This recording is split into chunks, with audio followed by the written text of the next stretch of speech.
インドの西岸ポルトガル領ゴアのマルマゴン港において第二次日米居留民交換が行われることになり、9月14日午前1時、横浜から聖アマルが出版しました。その前日、駐日チリ公使カルバハル氏以下の乗船が行われましたが、今回は外交官一般居留民の数は少なく、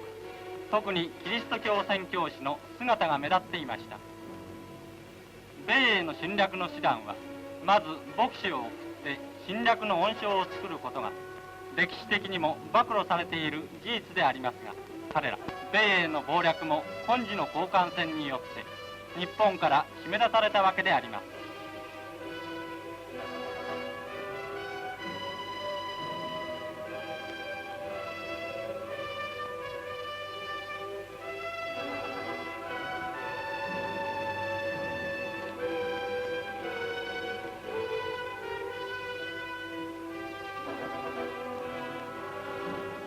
うん。